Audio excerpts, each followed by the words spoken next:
నమస్కారం అండి. అంతర్యామిలో ఈరోజు అంశం కుండలిని యోగ విద్య మనకు అందించిన వారు ఉప్పు రాఘవేంద్రరావు గారు. వినిపిస్తున్నది మీ విజయభాస్కర్. యోగ విద్యకు పతంజలి యోగ సూత్రాలు శాస్త్రీయమైన మార్గదర్శకాలు.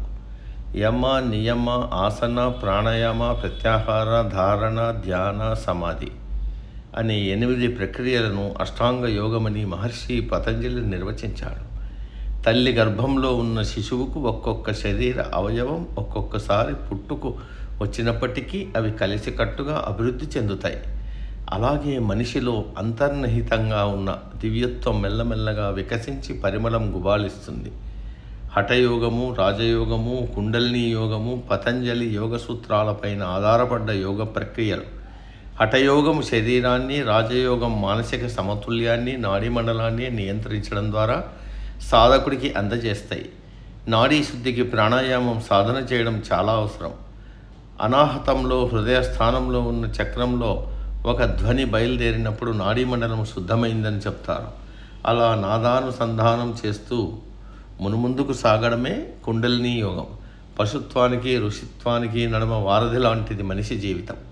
అన్ని శక్తులు, అన్ని యుక్తులు అతడి లోపాలే ఉన్నాయి. దేవదానవుల క్షీరసాగర మదనానికి మనిషిలో నిత్యం జరుగుతున్న మేధామదనమే ఒక చక్కని నిదర్శనం. ఇంద్రియాలను విచ్చలవిడిగా తిరగనిస్తే మనసు మరింత తామసానికి గురవుతుంది.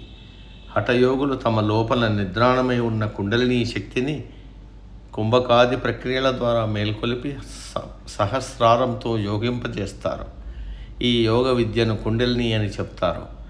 ఈ కఠినమైన ప్రక్రియను గురుముఖంగా నేర్చుకోవడం చాలా అవసరం. 6 చక్రాల విద్య నేర్చుకునే సమయంలో లభించే సిద్ధులు చక్రబంధాలై మనిషి బుద్ధిని పెడదోవ పట్టిస్తాయి.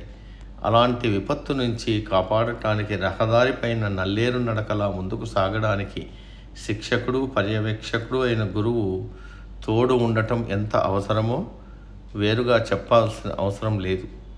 యోగం అంటే ఆత్మ పరమాత్మల సంయోగం. యోగం 8 రకాలు. అవి రాజయోగం, కర్మయోగం, బుద్ధియోగం, జ్ఞానయోగం, భక్తియోగం, లయయోగం, మంత్రయోగం, హఠయోగం. చక్రాలను గురించి, కుండలిని శక్తిని గురించి హఠయోగ ప్రదీపికలో వివరాలున్నాయి. వేదాలలో, పురాణాలలో యోగ ప్రస్తావన కనిపిస్తుంది. కుండలిని యోగం పాశ్చాత్యులను కూడా ఆకర్షిస్తోంది. ఆత్మ వికాసానికి, ఆధ్యాత్మ జ్ఞాన ప్రకాశానికి కుండలిని యోగమే ప్రధానమంటారు శ్రీరామకృష్ణ పరమహంస. మూలాధార చక్రంలో ఈ శక్తి పాముల చుట్టుకుని పడుకుని ఉన్నంతకాలం మనిషి ఆహారం, నిద్ర, మైథునం, భయం పట్ల ఎక్కువ మక్కువ కలిగి ఉంటాడు. బుద్ధి వికాసానికి ఆ శక్తిని నిద్రలేపాలి. కుండలిని మూలాధారం నుంచి సహస్రారం వైపు మళ్లించాలి. ప్రాణశక్తిని ఇచ్ఛాశక్తి, మనోశక్తి, క్రియాశక్తిగా మార్చి అమృత స్థితిని అందుకోవాలి. పతంజలి మహర్షి చెప్పిన అష్టాంగ యోగ ప్రక్రియ ద్వారా ఈ యోగ విద్యను పరిపూర్ణం చేయడానికి కొన్ని ముద్రలు, బంధాలు జతపరచాలి. అప్పుడు పాములా పడుకున్న కుండలిని శక్తి లింగ స్థానానికి, నాభి స్థానానికి, హృదయ స్థానానికి, కంఠస్థానానికి, భ్రూమధ్యానికి పాకి ఇడ, పింగళ నాడులను వదిలి సుషుమ్నా నాడి ద్వారా ఆ ప్రాణశక్తిని బ్రహ్మరంధ్రాన్ని చేరుతుంది. ఆ 1000 రేకుల పద్మ పుష్పాన్ని సహస్రారమంటారు. ఓం నమః శివాయ 6 చక్రాలకు అనువైన మంత్రం.